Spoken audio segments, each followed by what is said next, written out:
채널 뉴시스 구독자 여러분 안녕하십니까? 오늘 인터뷰 시간으로 다시 찾아뵙습니다. 트럼프발 이 관세 폭탄이 이 전 세계를 강타하고 있습니다. 이 수출로 먹고 사는 우리나라에게는 이 무역 장벽이 높아지는 건 아무래도 먹구름이 다가오는 그런 상황이 되고 있는데요. 오늘은 KBWM의 이 스타 자문단 수석 이코노미스트 우리 유신익 박사님 모시고 트럼프 2기 경제정책 내용 그리고 앞으로 어떻게 될 것인지 전망하는 시간 갖도록 하겠습니다. 어서 나오십시오. 예, 맞습니다. 네. 최근에 또 이렇게 트럼프 패닉이란 또 책도 발간하셨어요. 이 내용도 좀 중심으로 해서 좀 살펴보도록 하겠습니다. 자, 올 것이 온 것 같습니다. 이 트럼프가 19일 날 자동차 그리고 반도체, 의약품, 심지어 목재까지 관세를 한 달 내에 발표하겠다 이렇게 해서 지금 사실상 불이 붙었습니다. 어떻게 좀 예상한 속도 그리고 강도인 겁니까? 어떻습니까? 그러니까 제가 이번에 책에도 이제 이야기를 했지만 트럼프는 굉장히 체계적으로 움직이고 있다. 그러니까 사실 시나리오별로 움직이고 있는 상태이고요. 네. 그러니까 기본적으로 우리가 이제 트럼프라고 한다면은 이제 좀 강력하고 강건하고 뭔가 되게 세다라고 생각을 하시지만 실제로는 예전에 닉슨이 발표했던 독트린이라는 큰 틀의 총론적인 안보라는 것에 근거해서 움직이고 있고, 그러면은 그 이후에 이제 국가안보 전략 보고서에서 나온 내용들이 있습니다. 근데 그 내용을 잠깐 언급을 해드리면 사실 모든 지금 트럼프의 최우선의 정책 그리고 상위에 있는 가장 큰 정책은 안보예요. 그러니까 안보를 지키기 위해서 여기에서 이제 안보가 위협을 당하고 있고 수정주의 국가들, 예를 들면은 중국이나 러시아 등이 위력의 핵 관련되는 위력의 모습들을 계속 보여주고 있는데, 특히 중국 같은 경우는 남중국해에서 여러 가지 군사적인 행동을 하면서 대만에 대한 전쟁 리스크라든지 아니면은 남태평양 지역에서의 그 자신의 어떤 리더십 발휘, 그래서 우리를 위협하고 있다. 그래서 그런 내용들이 우리는 무기로 그리고 방위 산업에서 최첨단을 나가야 된다라는 이제 리더십 얘기를 하고, 거기서 이제 강론으로 들어가게 되면, 그런데 그런 것들이 미국인들에 대해서도 계속적인 어떤 이제 불안, 그다음에 시큐리티에 대한 불안을 일으킬 수 있고, 보다 더 직접적으로 일자리를 잃게 만들거나 일자리를 뺏어가거나, 그리고 그것이 결국에는 우리 국민들, 미국인 국민들의 어떤 웰페어와 시큐리티를 방해하고 그것이 안정과 행복과 번영을 갖다가 망칠 수 있다, 저하할 수 있다. 그를 위한 직접적인 수단은 무엇으로 하느냐? 관세다. 그리고 바로 불법 이민자를 차단하는 것이다. 이렇게 얘기를 합니다. 그러니까 이게 이미 다 나왔던 얘기지만 체계적 논리로 사실은 다 시나리오가 짜여져 있어요. 그러니까 안보를 지키기 위해서 경제적으로 할 수 있는 수단이 관세인 것이고, 그러면 그 관세라는 수단 자체가 지금 굉장히 겁박하듯이 얘기를 하지만 이게 되돌이킬 수 없는 것이냐? 저는 그렇게 생각하지 않습니다. 왜냐하면 무역의 법안에 대해서 지금 무역 관세와 관련된 법안에 대해서 다 조항들이 다 다른데요. 이 흐름을 보셔야 돼요. 법안의 근거가 최초에 가장 강력했던 게 뭐냐면 스무트 홀리법입니다. 스무트 홀리법은 바로 우리 대공황 당시에 1929년도에 스무트하고 홀리라는 의원이, 그 당시에는 미국의 농민 위주의 산업이었어요. 농업 위주 산업이었어요. 근데 그 농업 산업 자체가 이게 너무나 이제 그 외부 수입을 하게 되면 방해를 받고 농업까지 무너지면 국가의 기축 자체가 무너질 것 같아서 스무트 홀리 법을 통과시키고, 그래서 관세를 갖다가 최대 40%까지 매기겠다. 40% 관세. 근데 실제 관세는 50%까지 매겨졌습니다. 근데 이게 2만여 개의 상품에 대해서 50% 매겨지니까 이거는 정말, 그러니까 소속된 표현이지만 빼박인 거예요. 그러니까 인플레가 안 올래야 안 올 수가 없는 겁니다. 수입을 하는데 모든 대부분의 범용적인 수입 상품을 갖다가 다 관세를 때려버리니까 그 가격이 올라가지 않습니까? 그렇죠. 그러니까 그게 사실 이제 회피할 수 있거나 우회할 수 있는 경로가 없는 거예요. 그래서 이제 세율 때문에 결국엔 인플레가 바로 유발이 되고 경제는 더 어려워지죠. 그러니까 바로 그 다음에 이 스무트 홀리법은 되돌이킬 수가 없습니다. 그래서 의회에서 법안을 갖다가 상정을 하는데, 무슨 법안을 상정을 하게 되느냐? 바로 무역 확장법이죠. 이 무역 확장법은 뭐냐면 말 그대로 권한을 주기 시작합니다. 그러니까 뭐냐면 이제 30년도에 들어가지고 무역확장법을 만들어서 이제 제정을 해서 이제 발효를 하게 되는데 이 관세가 너무 높아. 실생활 사람들이 살 수가 없어. 네. 그러니까 무역확장법에서 무엇을 규정하냐? 대통령의 행정 명령 권한으로 바로 사인만 하면은 세율을 갖다가 관세율을 갖다가 80%까지도 인하할 수 있는 룸을 준 겁니다. 법률적으로는 40% 관세를 지정해 놨지만 대통령이 좀 쉽게 그 관세를 선별적으로 이렇게 낮출 수 있는 권한을 주는 거죠. 그렇죠. 자신들도 법안을 근간으로 이제 세율 책정을 하니까 당연히 빠져나갈 수 있는 구멍을 뒀고, 다만 이제 여기서 무역확장법에서 지난번 2월 10일쯤이었죠. 그때 트럼프 대통령이 포고문을 발표했을 때 똑같은 내용을 얘기해요. 무역확장법이 232조에 따르면 그 232조가 뭐냐면 상호 관세를 부과할 수 있는 권한이에요. 그러니까 상대 국가가 나는 낮추고 있어. 근데 상대 국가가 나보다 높은 관세를 계속 유지하고 있어. 그러면 그 수준에 맞추겠다는 겁니다. 그러니까 그 수준에 맞춰서 예외적으로 적대지되거나 우리를 위협하는 그런 상대 국가한테는 동일한 관세를 매겨서 우리도 보복의 어떤 경로를 열겠다. 다만 전체적인 기조는 지금 무역확장법은 낮추기 위하고, 낮추는 데 있어서 언제든지 서로 간의 협상, 딜이 되면 충분히 된다. 근데 여기서 이제 포고문을 보시면 그때 그런 얘기가 나와요. 호주, 그다음에 캐나다, 그다음에 EU, 그다음에 한국, 일본 다 이야기를 하면서 내가 일선 때 무역확장법으로 근거해가지고 서로 협의를 했었다. 근데 그때 당시에 232조에 걸렸다. 철강산업이. 그래서 철강산업이 232조에 걸려가지고 관세를 부과하려고 했는데 그때 상호관세를 부과하려고 하니까 그 국가들이 결국에 모니터링을 해본 결과 관세는 결국 일자리라고 그랬잖아요. 일자리 창출을 위한 투자를 다 약속했기 때문에 이 부분이 우리의 데미지를 그렇게 크게 훼손하지 않는다. 데미지를 주지 않는다는 판단하에 관세를 유예를 시켰었다. 근데 그거를 지금 와서 되돌이켜가지고 그동안 많이 시간이 지났잖아요. 다 체크를 해보니까 안 했다. 그 트럼프 일기 때 그렇게 관세 유예를 한 부분을 설명을 하면서 지금 보니까 지켜지지 않았다. 이런 논리를 또 만들어 냈다고 볼 수도 있겠네요. 어떻게 보면. 그럼 말 그대로 25% 관세에 상응하는 정도로 투자를 해가지고 일자리 만들어준다고 약속했는데 그거 안 했다.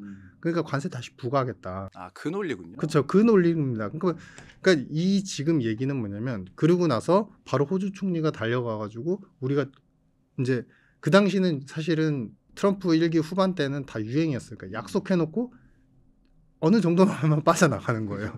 왜냐면 일기 때 마지막 19년도쯤에 이제 트럼프하고 시진핑이 무역 협정을 이루는 최종 단계가 2천억 달러의 대두하고 여러 가지 상품 서비스를 사겠다. 미국산을 사겠다. 중국이 약속했다. 그리고 사실 안 샀거든요. 그러니까 그때 위안이 야 이거 약속만 해주고 어느 정도만 쇼 오프만 해주면 다 넘어가네. 이게 이제 유행이 된 겁니다. 다 알고 있고. 그러니까 근데 이제 다시 그러다가 이제 리바이벌 되돌이켜 보니까 약속 안 지킨 걸 안 거죠. 다시 돌아온 트럼프가 이제 그걸 체크하는 거죠 지금. 그러니까 그만큼 트럼프가 원래는 사실은 빈틈이 많은 분이시다. 그래서 결론은 그래서 이제 호주 총리가 달려가니까 이제 유예 가능성이 있고 지금 이제 추가적으로 관세를 부과한다는 자동차, 의약품 뭐 여러 가지 있는데 사실 여기도 한 달 기간을 주잖아요. 그러니까 지금은 철저하게 보셔야 된다. 딜의 기간입니다. 딜의 기간.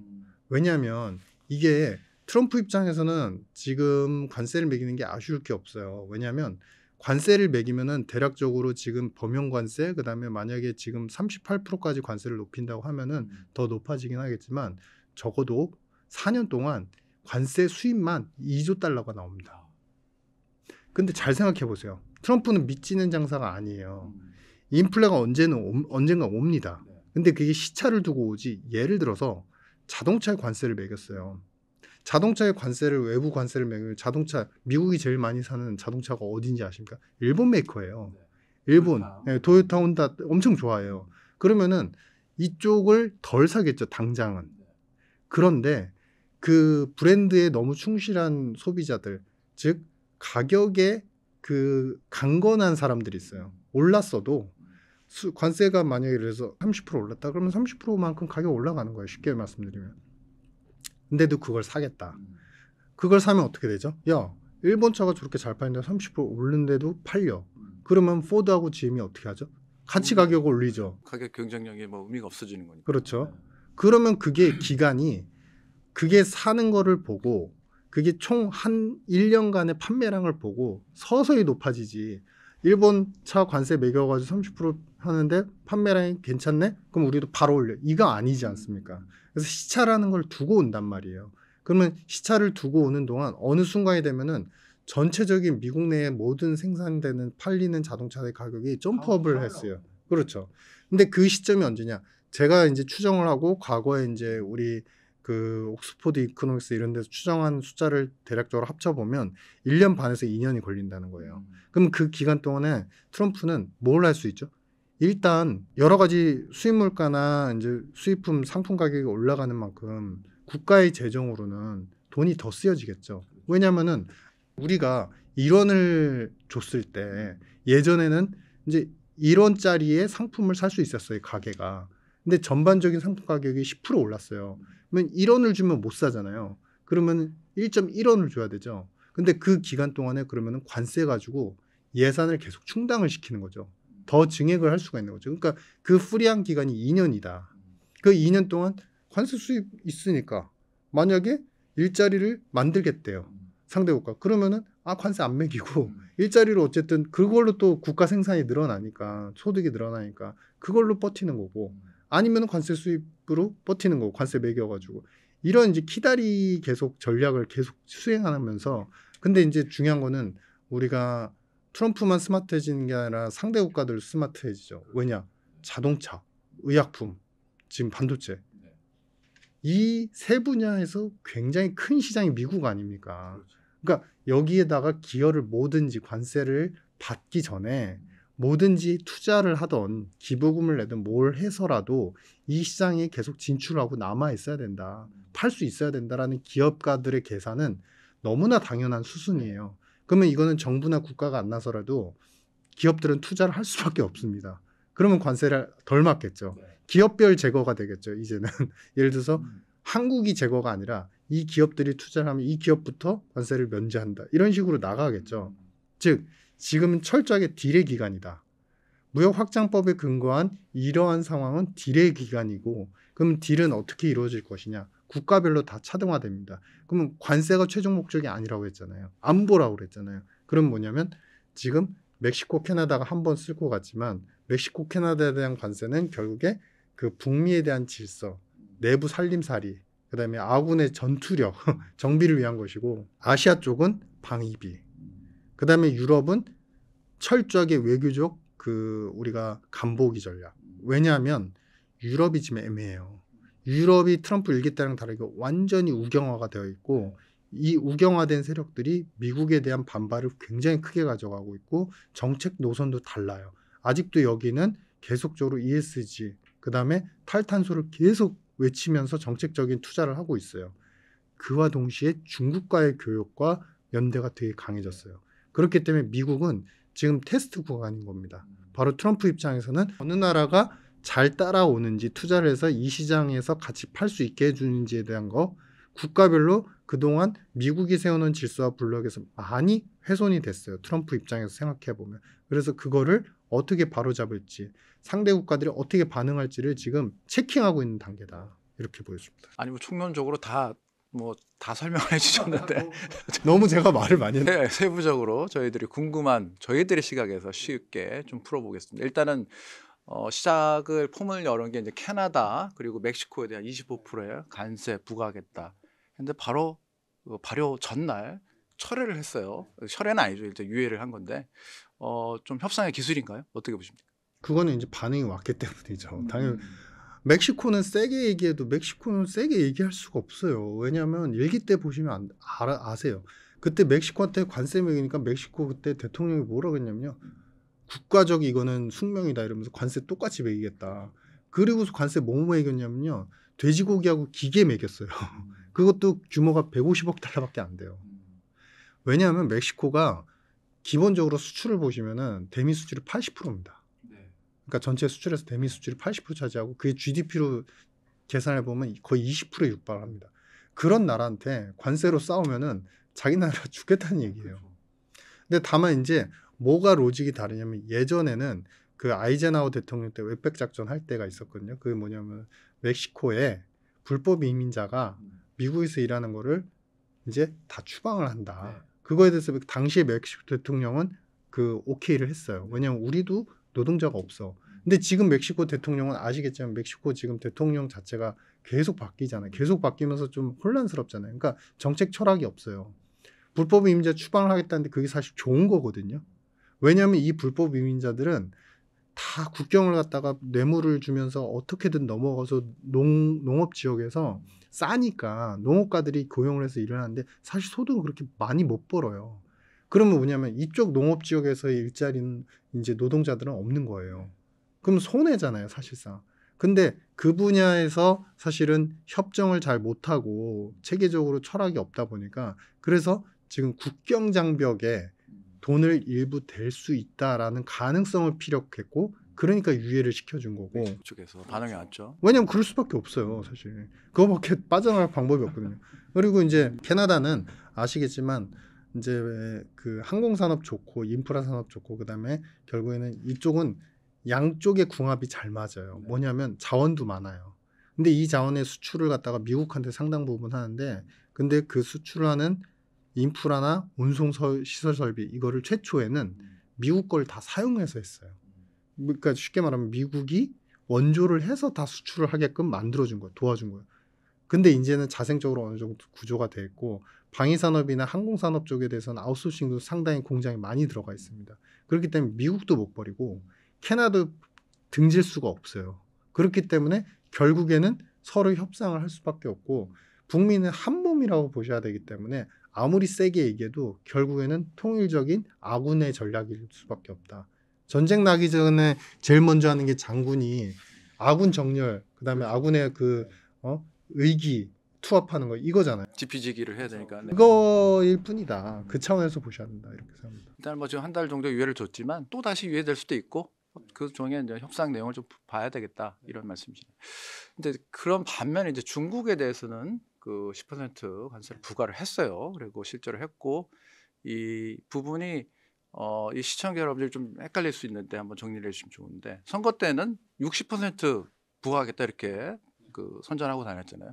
근데 10%면 좀 낮은데 이게 뭐 단계별 압박 전략인 건가요? 그게 이제 발언의 그 초점을 그러니까 지금 현재 미국이 중국한테 매기는 웨이티드 에버리지든 전체 교역 상품에서 전체적으로 각 상품별 관세가 다른데 그걸 웨이티드 에버리지 가중 평균하면은 대략 19.8%였습니다. 바이든 시절에. 그런데 그 시점에서 어떻게 됐냐면은 지금 최고 관세를 보면 상품별로 봤을 때 최고 관세율 매겨진 걸 보면 50%가 있어요. 그리고 전기차나 이쪽 같은 경우는 110%예요. 엄청나네요. 그러니까 아예 안 하겠다는 거죠. 안 사겠다는 거죠. 근데 뭐냐면 거기서 이제 50%에서 10%의 범용 관세를 국가별로 다 매기는데 10%를 더 매기면 최고 세율이 상품 최고 세율이 매겨지는 게 60%짜리가 나오잖아요. 그럴 때 이제 최고 60%까지 매기겠다 이렇게 발언을 한 거죠. 똑같은 표현을 한 거고 그래서 지금 이제 뭐냐면은 최고 세율이 60%가 되게끔 하는 거고 중요한 거는 이제 웨이티드 된 에버리지 아까 가중 평균화된 이제 세율이 중국이 오히려 높아요. 21%예요. 그러면은 중국도 관세를 매기니까. 그렇죠. 중국도 미국한테 관세 매기니까. 그러니까 그러면 그거를 차근차근 올려 나가겠다는 거고 오히려 지금 큰 틀은 각 나라들 중국을 제외한 나라들은 사실은 관세율과 투자 이게 명확히 세워져 있잖아요. 뭘 받으면 방위비를 받으면 관세를 유예하거나 처리한다. 이런 게 로직이 정확히 다 서져 있어요. 근데 중국은 그게 없습니다. 잘 생각해 보면 중국한테 투자 받을 일도 없고. 그죠. 그냥 때리더라고요 보니까. 중국한테는 그동안의 일기 때의 경험을 보시면 환율 조작국이다라고 하면 또 관세 매겨요. 그리고 보조금 지급하지 말아라. 불법 그거는 공정거래 위반이 된다.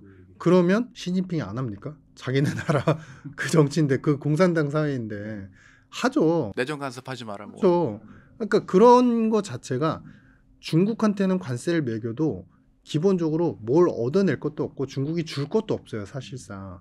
그러면은 뭐냐면은 아주 그냥 굉장히 쉽고 간단하게 생각하면 이거 마음에 안 들어. 그럼 관세 매기는 거예요. 그냥 이거 마음에 안 들어. 그럼 관세 매기는 거예요. 근데 중국은 그러면 지금 상황에서 중국이 경제가 어려우니까 관세 맞으면 더 추락한다. 근데 그거는 그냥 표면적으로 봐가지고 그냥 안 좋은데 관세 먹으면 완전히 망하겠네요. 이런데 말도 안 되는 얘기입니다. 왜냐하면 중국이 지금 망하면서까지 안 하는 게 뭐냐면 대외 수지 의존도를 확 낮춰버린 거예요. 지금 대외 수지 의존도를 낮췄는데 그런데 아예 말도 안 돼요. 그거 흑자가 나오는데요. 지금 경상수 흑자거든요. 그게 불황형 흑자입니다. 왜냐하면 내부에서 소득 기반이 너무 약하고 내수 소비도 안 되는데 외부 소비를 할 수 있겠습니까? 그런데 적정하게 파는 물건들 저가형 반도체 디스플레이부터 시작해서 그다음에 그 농산물 같은 것들 그리고 원자재 관련되는 상품들 이런 거 기계 이런 이제 중간 가공재는 기본적으로 나가거든요. 신흥국들한테 수출이 나가거든요. 그러면 그거에 일정량만 나가도 수입이 줄어드니까 불황형 흑자지. 지금 이거를 갖다 경상수지를 도모를 해서 경제를 살리겠다 이 시대는 끝났어요. 실제 대외수지 기여도는 상당히 작거든요. 그리고 또 두 번째로 생각해 보시면 미국이 중국 거 사는 거랑 비교를 상대적으로 해보면 중국이 미국 거를 사는 규모는 미국이 중국 거를 수입하는 거에 비해서 3분의 1밖에 안 됩니다. 그러면은 그렇게 중국은 미국산을 덜 산다고 했는데 3분의 1 정도밖에 안 산다고 했는데 그럼 뭐 주로 사는데 기계하고 농산물이에요. 중국 입장에서 만약에 시진핑 입장에서 그냥 편하게 말씀드린 겁니다. 그냥 귀찮다. 뭐 다툼도 싫고 귀찮다. 그냥 조용히 하게 하고 싶다. 그럼 농산물 대두 더 사면 돼요. 그 농산물 대두를 산다고 해서 농산물 같은 경우는 중국이 자체 생산도 있고 브라질산 구입도 있고 그 다변화가 돼 있기 때문에 일시적으로 그거를 비싸게 뭐 10%더 얹어서 가격을 주고 산다고 한들 중국인들 같은 경우는 사실은 대두, 옥수수 이런 것들이 필수적으로 사 먹어야 되는 것들이고 그런 게 많이 소비가 되거든요. 돼지고기 포함을 해서. 그래서 그걸 잠깐 더 산다고 해도 이미 다변화되어 있기 때문에 잠깐 가격이 올랐다가 다시 또 싼 데서 사면 돼요. 브라질에서 또 사면 싸게 살 수 있어요. 그렇기 때문에 별로 손해보는 장사도 아니에요. 부담이 안 가는군요. 네.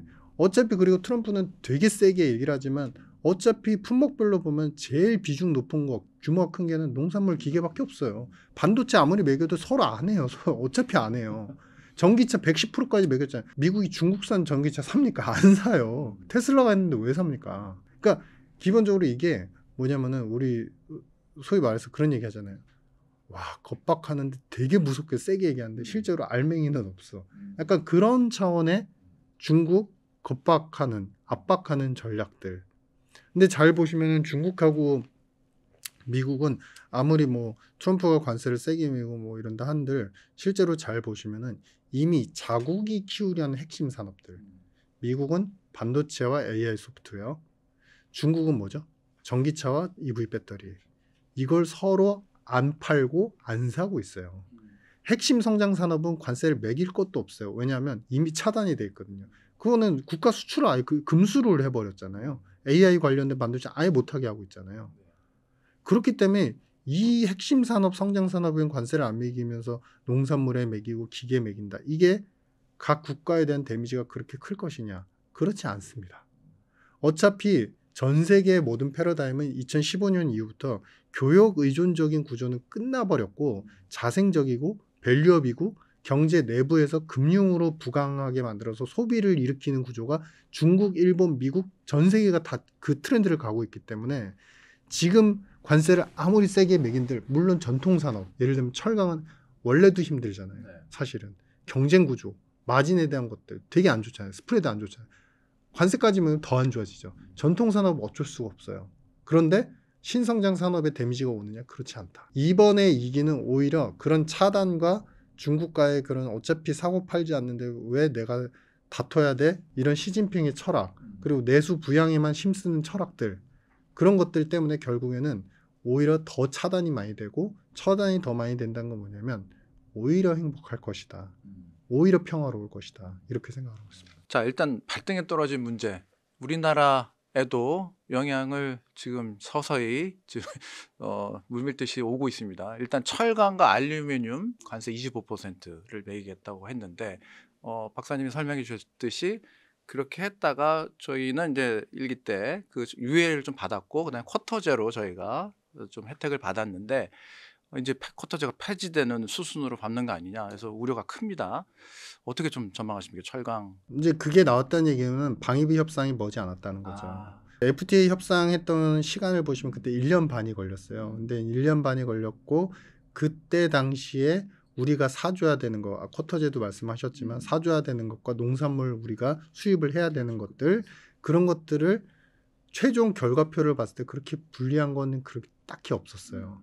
그러니까 1년 반이라는 시간이 걸렸을 뿐이고 불안감이 심했다는 거고, 이번에도 비슷한 구조입니다. 근데 철강 알루미늄이 결국에는 이제 우리의 전통 어떻게 보면 제조업 기업들 입장에서는 데미지가 크기 때문에 이걸 먼저 걸었다는 건 뭐냐면 결국 이걸 하든지 방위비에 대해서 어쨌든 본인이 원하는 구조를 매칭을 시켜줄 것이냐. 왜냐하면 지금 잘 보시면 아시아는 방위비라고 그랬잖아요. 근데 일본하고 너무 대비가 돼요. 일본은 이미 일기 때 잘 참고를 좀 해보시는 게 되게 중요한 게 뭐냐면 아베는 그 전까지는 중도 노선이었습니다.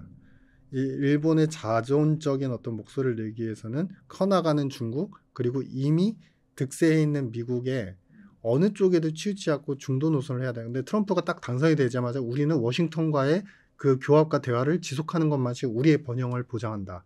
그리고서 바로 뭘 하냐면 말레이시아, 베트남, 인도네시아 가지고 안보 협정을 맺고 그 파트너십 서류를 가지고서 트럼프한테 달려가서 당신이 다 가지십시오. 골프 치는데 달려가서 그걸 합니다. 골프도 치고. 그리고 나서 그 이후부터 지금 우리가 꼭 참고하셔야 되는 게 이거는 진짜 소홀히 생각하면 안 됩니다. 일본과 미국의 그 방위 관련된 협조 조약들이 6개가 있어요.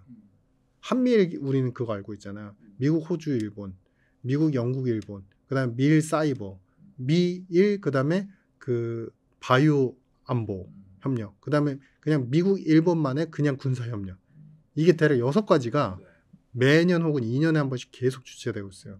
거기서 방위비에 대해서 충분히 원조를 해주고 있고요. 그러니까 지원을 하고 있고요. 그런데 이번에 이시베 총리 딱 그러면서 일본도 US 스틸에 대한 합병에 대해서 취소를 요구를 해서 그거는 취소하겠다라고는 했지만 그건 이제 기업의 문제인 거고, 이번에 일본이 결국에도 이제 투자는 금융 투자뿐만 아니라 기업에 대한 직접 투자까지 보따리를 들고 갔죠 이번에. 다 했잖아요. 방위비익이 없잖아요 지금. 이미 해오고 있으니까. 그러니까 여기서 지금 일본한테 관세를 범용적인 철강 알루미늄 관세는 25% 얘기를 했고 거기서 유예를 줬잖아요. 기회를. 그만큼 투자 기여를 하고 일자리를 만드는 국가는 빠져나간다라는 기회를 충분히 줬잖아요. 232조 공표를 할 때 포고문에서. 근데 한국은 없잖아요 지금. 언급이 없었습니다. 네, 우리나라도 없잖아요 지금. 어떻게 할 거다. 그러니까 지금 우리나라는 대비가 엄청나게 되고 일단 관세는 매길 겁니다 당연히. 매기는데 그러면 상대적인 그 지렛대의 어떤 카드로서 방위비는 어떻게 할 건데 라는 질문을 같이 던진 거죠. 결국에 그거에 따라서 이게 결국 매겨지냐 안 매겨지냐 계속 가느냐 안 가느냐 협상을 얼마 동안 할 것이냐 저는 결정될 거라고 봅니다. 협상의 시간이네요. 말씀 주신 대로. 자, 그런데 일단은 철강 산업도 저희 타격입니다만은 일단 진짜가 오고 있습니다. 이 자동차 관세 문제를 언급을 했습니다. 특히 이 작년에 저희가 이제 대미 수출이 엄청 늘어났기 때문에 우리나라 현대차, 기아차 많이 팔렸잖아요. 그런데 이게 관세를 부과한다라는 얘기는 제일 타깃이 사실상 뭐 한국을 겨냥한 것이 되는데 이 부분 큰 타격이 있을 텐데 이 부분 어떻게 전망하십니까? 일전에 우리 그 저도 보도로 접했는데 현대차에서 일단 기부금을 냈잖아요. 그러니까 이거는 이제 국가적인 어떤 정치 불확실성이 있고 그래서 뭐 지금 외교 중 협상 뭐 이런 차원으로 접근을 하면 안 될 것 같고요. 저는 이미 자동차는 시장 자체 파이도 너무 커졌고 이제 북미에서 사실 미국 수출은 굉장히 중요한 영역이 됐고 네. 완성차에 대해서 당연히 친환경이거나 아니면은 전기차 많이 그렇죠. 팔죠. 하이브리드형 이제 차들 많이 이제 세일즈가 되고 있는 상태고 그래서 북미형에 대한 모델들도 사실 많이 생산된 건 사실이에요. 그동안에 계속 만들어 왔지만 네. 사실 이제 최근 3년, 4년 동안 현대기아가 굉장히 집중해서 많이 만들어냈던 걸로 알고 있습니다. 그래서 그러니까 이 얘기는 즉슨 뭐냐면 현대기아 입장에서는 공장을 인건비에 대한 문제를 고려하더라도 사실 부담이 되더라도 공장을 더 지어야 되고 투자 약속을 해야 되는 그런 이제 상황에 놓여졌다. 어차피 자동차는 이제 현대기아이기 때문에 그거는 이제 정부가 할 수 있는 일은 아닌 것 같아요. 그리고 정부가 뭔가를 약속을 해서 세율을 낮출 수 있는 그런 상황은 아닌 것 같아요. 그러니까 민간 기업에서 직접적으로 많이 파는 당사자가 뭔가 이제 딜을 해야 되는 입장인 거고, 그 방편은 당연히 생산 공장 추가 증설하는 거, 공장 더 만드는 거. 미국에서 생산하면 무관세니까. 그렇죠. 그거밖에 이제 길이 없는 것 같습니다. 책의 내용에 보니까 그 내용 중에 궁금한 게 있어서 한번 여쭙겠습니다. 트럼프가 지금 들고 나온 게 관세, 그리고 반이민, 그다음에 리쇼어링, 그다음 제조업, 이런 부분들을 강조하고 있는데, 이 정책을 관통하는 핵심은 무역 수지 개선이에요. 워낙 그 적자를 부담을 안고 있으니까. 자, 근데 이게 그것의 가장 기본이 이제 마가라고 얘기할 수 있는 이 자국 우선주의인데, 이 닉슨 때하고 판박이라고 이제 설명을 하셨는데, 어떻게 그 전략을 초반부에 좀 설명해 주셨는데, 이 앞으로 어떻게 좀 진행이 되는 겁니까? 결국 용두삼이다. 할 수 있는 걸 해야지 네. 못하는 거 욕심내봤자 시간과 돈만, 열정만 소모될 뿐이다. 이제 아까 말씀하신 것 중에 마가에서 이제 반이민이 아니라 불법 이민이 이제 차단 정책인 건데, 이게 로직을 잘 보셔야 돼요. 이 미국이 얘기한 리쇼링과 그다음에 무역 수지 개선을 위해서 결국에 국가적 웰페어와 국민적 웰페어를 늘린다라는 것이 얼마나 말이 안 되는 얘기인지 로직을 보셔야 돼요. 자, 보십시오. 2000년 초반부터 이제 변신을 하기 시작합니다. 국가들이. 다무역주의, 그다음에 다자 간의 교역주의로 다 변신을 하고, 그다음에 자유무역주의로 다 변신을 합니다. 근데 거기서 이제 자리가 정해집니다. 어떤 자리? 나는 저 위에서 밑을 바라보는 금융 중심의 국가가 될래. 그래서 미국이 그 자리를 선점을 합니다. 뭐든지 달러와 그다음에 발행 채권을 통해서 부를 얻고 그걸로 내부에서 소비하게끔 만들어서, 투자가 아닙니다. 여기서 잘 구분하셔야 됩니다. 투자가 아니라 소비를 통해서 성장을 이끌래 라고 해서 2000년 초반에는 미국의 금융 기법에 대한 찬사가 쏟아졌어요. 자, 그런데 중국은 뭘 하죠? 그 당시부터 우리는 어쨌든 미국이 잘 사준다고 했으니까 우리 물건을 생산하고 공장하고 그다음에 인건비가 싸니까 노동자의 힘으로써 결국에 다 가져올래. 그래서 우리는 이걸 가지고서 내부 투자를 만들래. 자, 중국은 되게 간단합니다. 경상수지 흑자가 돈이 들어오면 은행에 돈이 쌓여요. 왜냐하면 개인의 소득이 늘어나니까. 그 돈이 예금이 많죠. 그러면 그 예금을 누가 대출받냐? 기업이 대출받아요. 대출받아서 투자를 해요. 그 투자는 뭐냐면 다 건설 투자예요. 그래서 부동산 짓거나 공장 건설해가지고, 그래서 생산이 전체량이 늘어나서 7% 8% 늘어나요. 자, 완전히 구분이 되죠. 그런데 미국은 지금 바이든 때도 그랬고 1기 때 트럼프도 그랬고 항상 그 얘기를 해요. 닉슨 시절에는 그렇게 결국엔 관세를 매겨서 우리를 부강하게 만들어야 되고 우리를 지켜야 된다는 로직이 맞았어요. 왜냐하면 미국은 90년대 초반 이전까지는 금융국가가 아니었습니다. 제조업혁명, 1차 혁명, 2차 혁명, 그러니까 우리 소위 말하는 이제 여러 가지 증기기관 내연차에 대한 혁명이 있었고, 그 다음에 2차 산업혁명이 있으면서 산업적으로 커가는 나라였어요. 그러면서 패권을 영국에서 받아서 올라가기 시작을 했거든요. 그러면 그때 관세를 매기는 거는 자국 내의 제조업이나 산업을 보호하는 데 충분한 효과가 있었어요. 근데 2000년을 넘어가면서부터 미국은 어떻게 변신하죠? 앞서서 말씀드린 것처럼 위에서 내려다보는, 이제 관람석이 있다 그러면 맨 위에서 내려다보는 그냥 금융주의 국가가 된다고 그랬잖아요. 그러면서 어떤 현상이 일어나냐? 소비가 사실상 정상적인 제조업 국가에 비해서는 과잉 소비가 계속 반복이 돼요. 그래서 성장이 일어납니다. 소비가 과잉하다는 얘기는 쉽게 말하면 뭐가 되냐면은, 일단은 이 나라는 소비가 가격이 높다. 이 얘기는 이코르 노동자의 인건비가 너무 비싸다. 노동자의 인건비가 비싸다는 건 뭐냐면 실력이 요만큼인데도 돈을 이만큼 요구하고, 다른 나라는 실력이 이만큼인데도 돈을 요만큼밖에 요구 안 하는 가성비가 떨어진다는 거예요. 그러면은 이 나라에서 제조 공장이나 건설이 잘 됐을 것이냐? 안 되죠. 그러면 여기에서 GM이 됐던 뭐 화이자 의약품 건설이 됐던 여기에서 공장들은 다 어디로 가느냐? 다 북미, 멕시코이거나 캐나다이거나 다른 지역에 다 가 있어요. 왜냐하면 기업가들 입장에서 수지 맞추기가 힘들어요. 이미 캐파가 다 빠져나가 있다는 거예요. 생산 공장 시설이. 그래서 지금 형국에서 어떻게 돼 있느냐?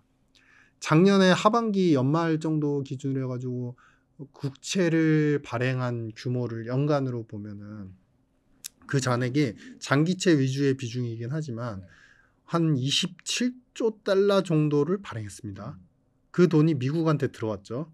근데 재밌는 거는 대략 이제 명목 금액으로 보면 26, 7조 달러를 가계 소득으로 벌어들였어요, 가계가. 그런데 실제로 이 돈들은 이제 여러 가지 그 26, 7조 달러가 그냥 근로소득만 있는 게 아니라 뭐 여러 가지 사회이전 소득 다 합쳤을 때입니다. 캐피탈 게인까지 다 합쳤을 때. 그래서 근데 이제 이게 이제 소비가 일어나줘야 되잖아요. 여기서 소비가 사실은 거의 뭐 명목 금액으로 보면은 대략 한 23, 4조 달러 뭐 이렇게 쓰여져요. 대부분이 다 소비로 나가니까. 근데 여기서 집중을 해 주십시오. 23, 4조 달러가 소비로 나가는데 통상적으로 봤을 때 평균적으로 보면 근데 제조업 생산의 캐파 있잖아요. 제조업으로 총 만들 수 있는 그 규모 있잖아요.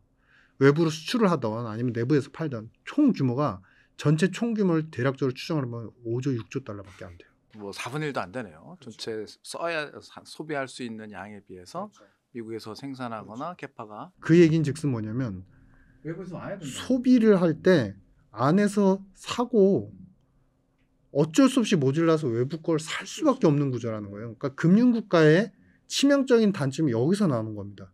외부적 소득의 기반은 달러와 채권 기반으로 다 형성이 돼서 쓸 돈은 많은데 내부에서 생산의 비중은 그 벌어들이는 금융으로 벌어들이는 돈 대비해서 현저히 작아요. 근데 제조업을 살리고 무역 수지가 적자는 거는 금융주의 위주의 국가가 돼버렸기 때문에 구조적으로 탈피가 불가능한 거예요. 그러면 그동안 제조업 리쇼어링 그걸 믿습니까? 말도 안 되는 얘기예요. 그래서 미국이 제조업 리쇼어링 와서 미국 제조업에 투자해야 된다 이런 얘기를 하는 분석가들은 솔직히 말씀드려서 죄송스럽지만 다 거짓말이에요. 다 가짜예요. GDP 대비한 제조업 비중을 보시면 한때 EV 배터리와 신재생을 바이든이 투자를 많이 했죠. 그쪽에서 고용이 많이 늘어납니다. 많이 늘어나는데 전체적인 우리 제조업이라고 하면 미국에도 철강, 알루미늄이 있고 섬유, 의류가 있고 그 다음에 기계, 화학이 있어요. 이쪽에서의 전체 취업자 수는 계속 빠져요. 그래서 그러면 그렇게 해서 EV 배터리는 키우는 산업과 전통 제조업 다 합쳐서 생산 규모가 어떤데 GDP 대비해서 8, 9%밖에 안 돼요. 나머지는 그러면 대다수는 어디인데? 결국 서비스업입니다. 서비스업은 돈 들어오는 만큼 결국에 서비스는 상품이 아니잖아요. 공장이 없어도 되잖아요. 그러니까 인건비만 충당하면 되니까 미국의 입장에서 서비스업이 오히려 더 잘 팔릴 수밖에 없는 거예요. 그러면 취업자 수는 어떤데? 전통 제조업하고 그때 해당 대통령이 키우는 산업 다 합쳐도 전체 취업자 수에서 비중은 10%가 안 돼요. 트럼프도 똑같습니다. 그리고 중국 말씀을 드렸던 이유가 대비되는 게 뭐냐면 중국이 요즘에 금융과 내부 신성장 산업과 노인복지와 메디케어 이런 걸 강조를 해요. 즉 서비스업을 키우려고 해요. 자, 지금 잘 보시면은 중첩이 됩니다. 크로스가 옵니다. 미국은 잘하는 게 금융주의인데 사실 중국이 잘했던 제조업을 계속 살리려고 해요. 근데 안 되잖아요. 안 되니까 뭐냐면 제가 보는 관점에서는 수지는 적자가 나올 수밖에 없어요. 계속. 그러니까 화풀이 하는 거죠. 니네가 그래서 그렇다. 불공정 모욕이다. 근데 금융주의로 변한 이상 더 이상은 회귀가 안 됩니다. 그러면 금융을 포기해야 되죠. 근데 그럴까요? 안 그러죠. 패권을 잃어버리니까. 중국은 또 재밌는 게 제조업 국가로 이 중국이 재밌는 게요. 지금 현재 명목 GDP 규모를 보면요. 매년 2000년 초반부터 경상수지 흑자 규모가 늘어나기 시작을 하는데 그 규모를 연율로 해서 다 곱해서 복리 계산을 총합으로 하면은 그럼 현재 GDP 금액이 대략 나옵니다. 결국 뭐냐면 중국의 경제는 누가 만들었다? 인민 노동자들이 다 만들었다. 근데 이제 서비스업과 금융주의로 탈바꿈하려고 그래요. 그게 쉽게 되겠습니까? 절대 안 되죠. 어차피 그 돈으로 기반해서 노동자들이 번 돈을 기반으로 해서 대출을 일으켜서 기업들이 투자를 해서 내수해서 투자 생산, 그러니까 투자, 우리가 건설 투자, 비건설 투자 이쪽으로 GDP를 높이는 구조가 정해져 왔는데 이제 시진핑이 그거를 계속 개선을 하겠다. 더 이상 대출 받지 말아라. 부채를 낮춰라 하잖아요. 그럼 성장률은 계속 떨어지죠. 어디까지 떨어져? 결국에 진짜 이거는 운인 겁니다. 건설 투자가 아닌 새로운 산업이 총 생산 규모를 되게 그러니까 메이크업 할 정도로 건설 투자 대신에 그런 산업이 획기적으로 나올 때까지 성장률은 계속 떨어지게 되죠. 근데 요번에 이제 재밌는 거는 그래서 이제 딥시크에서 어느 정도 영감을 받았는지 우리 메이투한 알리바바 좋은 회사였어. 그래서 공동 부유를 얘기하다 갑자기 선부유론을 얘기하잖아요. 그러니까 먼저 잘 살게 하고 공동 부유를 하겠다. 약간 이제 바뀐 거죠. 살짝 뉘앙스는. 전체적인 틀은 동일하지만. 중국 얘기까지 건너가 버렸는데 한국으로 다시 돌아와서 이 좀 암울한 얘기를 좀 하셨는데 좀 이 책에서는 또 오히려 또 밝은 얘기도 많이 하셨어요. 우리 이 대중 견제를 중심으로 한 이 트럼프의 그런 정책 기조가 우리에게는 오히려 기회가 될 수 있다. 그리고 당연하죠. 아까 말씀하신 대로 이 국가별 차등의 어떤 틈새 시장이 있기 때문에 우리에겐 유리한 환경이 조성될 수도 있다. 좀 설명해 주시죠. 이게 이제 우리가 말로 얘기하면 항상 말로 얘기하면 이상한 결론에 다다르는데 숫자와 트렌드와 실질적인 정책을 하나씩 확인하시면서 가면은 생각하고 그냥 나이브하게 말했던 거랑 달라져요. 참고로 우린 끝났다. 그런 미디어나 그런 이슈 방송은 안 보시는 게 좋다고 생각합니다.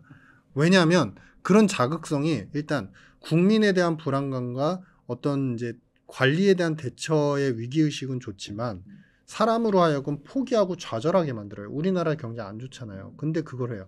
정확히 말씀드립니다. 우리가 이제 먼저 중국 관세를 1기 때 맞게 돼요. 중국이 먼저 관세를 맞고 우리가 FTA 협정을 하는 기간이 대략 중국 관세를 맞은 이후에 1년 반 정도가 걸립니다. 그 시기에 재밌는 현상이 발생을 합니다. 중국은 관세를 맞으면서 이미 중국이 그렇게 관세 맞았다고 해서 중국 수입품이 바로 비싸진 건 아닌데 정서상 중국 수입을 안 하기 시작을 해요. 민간에서. 그러면서 대체가 되기 시작하는데요. 어디에서 대체가 되냐면 한국, 베트남, 인도에서 대체가 됩니다. 그러면서 우리나라가 그전에는 비중이 작았던 섬유, 의류, 기계, 반도체에서 관련되는 대미 수출의 비중이 높아지기 시작합니다. 반사이익을 얻었네요. 반사이익을 얻었습니다. 그 규모가 절대적이나 그렇진 않았습니다. 왜냐하면 대미 수출의 그 규모 자체가 예전에는 1기 때는 작았어요. 지금 대비해서는 상당히 작았어요. 그러니까 2%, 3% 이렇게 서서히 높아집니다. 그런 기회가 있었고 두 번째는 하나 주목하셔야 되는 게 그래서 멕시코는 관세 매기고 항상 어려워지고 항상 힘들잖아 이렇게 생각을 하시는데요. 그 1기 때 중국이 관세를 맞고 실제로 중국 상품이 미국에 덜 들어가면서 우회 경로를 통한 멕시코산, 그러니까 중국의 원재료로 멕시코를 거쳐서 팔리는 거든 멕시코의 자체적인 그 원자재를 가지고서 팔리는 거든 중국산이 미국으로 많이 들어가죠. 그와 동시에 멕시코에 대한 대멕시코 FDI 투자, 직접 투자가 외국인들이 늘어나기 시작해요. 결국에는 이거는 미국이 수입을 안 하면 모를까 어딘가에 공백을 타고 이거는 반사 이익이 올 수밖에 없다는 로직인 거고 이번에도 동일합니다. 물론 지금 관세를 이렇게 상품별로 의약품까지 얘기를 하지만 그런 부분에서 기업들이 투자도 안 하고 공장 건설에 대한 약속도 없이 완전히 포기를 한다. 그러면 다른 얘기가 되죠. 그러면 데미지밖에 안 옵니다. 근데 그런 전제를 했을 때는 기본적으로 우리나라가 오히려 지금 기회를 얻을 수 있다. 잘 생각해 보시면 트럼프에 대해서 총론적으로 그러니까 이거 안 할 거야. 이거 관세 매일 거야. 이거에만 집중을 하시는데요. 트럼프 1기 때 대표적인 게 뭐냐면요. 그때는 트럼프가 물론 이제 비트코인을 밀진 않았지만 그 시기에 이제 비트코인에 대한 그 어떤 유행, 그다음에 트렌드화 이런 것 때문에 그래픽 카드에 대한 수요도 겹쳐지긴 했는데 반도체 빅사이클이 그때 시작이 됐습니다. 17년도 기억을 하실 거예요. 두 번째는 지금 AI 클러스터링 만들겠다고 하는데 엄청나게 투자하겠다고. 네. 결국에는 하드웨어적인 부분에서 ATP라고 하는 어셈블링, 테스팅, 그다음에 패키징 부분이 사실 아시아 쪽에 많이 집중이 되어 있고 아시아는 그 누구를 얘기하냐면 결국 대만, TSMC, 그래서 삼성전자죠. 한국, 하이닉스 포함해야죠. 이제 디램, HBM 디램까지. 그리고 일본이에요. 도쿄 일렉트로닉 이런 기업들. 결국에 그 수요 다 이쪽으로 옵니다. 그래서 지금 상황을 어차피 그런 거죠. 그러니까 뭐냐면은 아버지가 있어요. 예를 들어서 설명드립니다. 미국의 아버지라는 얘기 아닙니다. 아버지가 애들한테 이제 애들이 갖고 싶은 이제 물건, 이제 그 자동차, 게임기가 있어요. 얘네들이 이걸 갖고 싶어요. 결국엔 사줘요. 사주는데 중간중간 너 이거 공부 안 하면 안 사줘. 공부를 시키니까 애는 괴로워요. 하지만 결국 사다 놓고 집에다 숨겨놓고 결국 주거든요. 아, 이게 제 얘기도 합니다. 근데 결국은 줘요. 그러니까 뭐냐면은 아이의 시각을 가져서 안 된다. 당장에 내가 하기 싫은 걸 받는 것, 데미지를 받는 것에 대해서 거기에만 집중을 해서 벗어나지 못하고 큰 틀에 내가 그래서 만약에 이것을 이행했을 때 무언가의 큰 이득을 얻을 수 있는지 큰 그림과 장기적인 시각을 갖지 않으면 결국 받을 그 게임기를 받을 수 있는데 오히려 스스로 역행해서 놓칠 수 있다. 지금은 적정 수준의 미팅, 그러니까 어느 정도 요구에 미트를 해줘야 되는, 충족을 시켜줘야 되는 시점이다. 시장은 오히려 미국이 저런 이제 산업적인 투자를 할수록 미국의 시장은 더욱더 커질 수밖에 없다. 아주 쉽게 말씀드리면 연방정부의 예산이 이제는 7조 달러에 육박을 하기 시작합니다. 바이든 직전 트럼프 일기 때만 해도 4조 후반대였어요. 2배 가까이 늘어. 거의 2배까지 올라갑니다. 이거 순식간에 8조 달러 갑니다. 그 돈으로 뭐를 하냐? 다 AI, 그 다음에 결국엔 소비, 전체적인 국가적인 웰스 이거를 늘리려고 해요. 물론 이제 그 뭐 화두로 봤을 때는 결국엔 부채 증가고 뭐 그런 이슈는 있죠. 근데 이렇게 성장하는 전 세계가 결국에는 저성장 패러다임에서 벗어나지 못하고 중국까지도 힘들어지고 있는 마당에 성장 패러다임을 그래도 굳건하게 잘 지켜나가고 있는 미국에 따를 것이냐, 어느 정도를 그 세부적인 관세에 반발하면서 부정론에만 빠져 있을 것이냐, 살려면 어떻게 되죠? 대응을 해야 됩니다. 육 박사님 말씀에 푹 빠져들겠다는데 저희가 궁금한 게 너무 많아서 빨리빨리 여쭤보겠습니다. 이 책에서도 또 언급하셨는데 바이오를 콕 집으셨어요. 미국은 정부 행정부 체계가 다변화되어 있기 때문에 국무부가 있어서 국무부가 외교적인, 그 다음에 외교와 직결되는 산업에 대한 컨트롤을 하고요. 국무부 산하에 민간 또 컨설팅 연구소들이 있습니다. 국가 정책에 대한 부분들을 연구하고 정책의 라인을 세우는, 그러니까 그런 컨설팅 결과 국가 기관 산업으로 뽑은 게 2가지가 있는데 AI이고요. 그거는 이제 트럼프 행정부에서 직접 세운 이제 국가적 과제고요. 2번째는 그런 이제 국무부의 산하에 있는 연구 컨설팅 기관에서 2번째로 세운 게 뭐냐면은 바이오 산업, 각 국가기관 산업으로. 근데 이 바이오에 대해서는 추후에 제가 뭐 오늘은 이제 사실 제가 말씀드릴 내용을 전부 하기가 힘들고 간단히 말씀드리면 여기에 보조금을 지급할 수 있다. 국가기관 산업을 인프라적으로 충분히 기여를 하는 기업이나 국가한테는 보조금을 지급할 수 있다라고 언급을 하고 있어요. 그러니까 의약품에 관세는 매기지만 보조금이란 기회 요소도 있어요. 창설시키는 거죠. 그렇죠. 그렇기 때문에 이런 부분들을 우리가 적극적으로 좀 보셔야 되고, 근데 중요한 건 뭐냐면, 핵심은 뭐냐면 이제는 트럼프 이기 때는 좀 달라지셔야 된다. 제가 이 책을 쓴 것도 제 책 꼭 안 사시고 안 보셔도 돼요. 근데 제발 문서로 얘기하자고요. 트럼프의 말, 그거를 각색한 미국의 언론, 그거를 받아들인 한국의 언론, 그걸 보고 있으면 세상 다 망하는 것 같아요. 근데 미국의 국가안보 전략 보고서나 그 시스템적으로 움직이는 국가 그 백악관뿐만 아니라 이익센터의 보고서를 보면 일목요연하게 공통적으로 말하는 요구사항들이 있어요. 그 문건만 잘 확인하셔도 충분히 국가적 대응뿐만 아니라 기업가적 대응, 개인의 어떤 시나리오적 발상 충분히 대응이 됩니다. 이 책에서 또 궁금한 게 이 비트코인 슈퍼파워 말씀하시면서 미국으로 돈이 몰릴 거다 이렇게 되는데, 이 코인 시장 전망, 그다음에 비트코인 뭐 전략 자산으로 삼겠다 이렇게 내슈빌인가요? 가서 대회 때 얘기도 하고 네벌 셀 팔지 마라 이렇게 얘기했는데 어떻게 좀 전망하십니까? 그러니까 전략적 비축 자산으로 쌓는 거는 의회 승인도 있어야 되고 각 담당자, 특히 페드의 그 공표, 그러니까 우리가 이제 필리버스터라는 공론화된 청문회가 있거든요. 미국은 그런 절차를 거쳐야 됩니다. 그래서 그 트럼프가 한다고 혼자 할 수 있는 건 아니고요.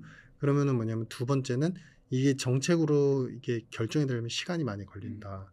그다음에 또 이제 마지막 세 번째는 뭐냐면 그럼에도 불구하고 정책적으로 이 암호화폐의 맛, 메리트 이걸로 돈 벌 수 있는 거, 패권을 지킬 수 있는 맛을 트럼프는 알고 있고 이미 봤어요.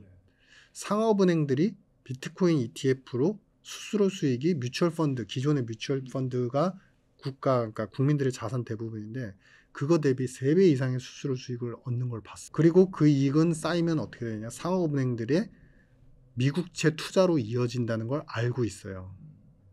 동시에 그렇게 현금 흐름이 좋아지면 트럼프는 뭘 요구하고 뭘 지금 좋아하죠? 베센트 재무장관을 임명하면서 바로 뭘 얘기하죠? 대출을 늘려라. 상업은행들의 대출 행태를 더 선호적으로 대출을 늘릴 수 있어요. 그건 결국 소비로 이루어진다는 굳건한 믿음이 있어요. 이러나 저러나 3가지 이상의 흐름에서 도움이 되기 때문에 정책적으로는 할 거고 다만 그 시기가 혼자 결정할 수 있는 게 아니기 때문에 길어지는 그 동안에는 암호화폐가 때가 됐든 비트코인이 됐든 조정의 여지는 충분히 있다. 그렇게 보고 있습니다. 저희 그 유신익 박사께서 직접 최근에 나온 책인데 여기 직접 저희 구독자 이벤트를 통해서 저희가 직접 저자 사인을 한 책을 보내드릴 예정입니다. 저희 댓글을 많이 남겨주시면 저희가 선별해서 책을 보내드리도록 하겠습니다. 자, 오늘은 유신익 박사님 모시고 그 트럼프발 그 관세 전쟁 전망 그리고 우리에게 미치는 영향에 대해서 얘기 나눠봤습니다. 말씀 주신 대로 큰 변화를 좀 맞이하고 있는데 트럼프 2기를 맞아서 잘 대처를 해서 위기를 기회로 삼는 어떤 슬기로운 지혜를 짜내야 할 때가 아닌가 싶습니다. 오늘 말씀 잘 들었습니다. 네, 감사합니다.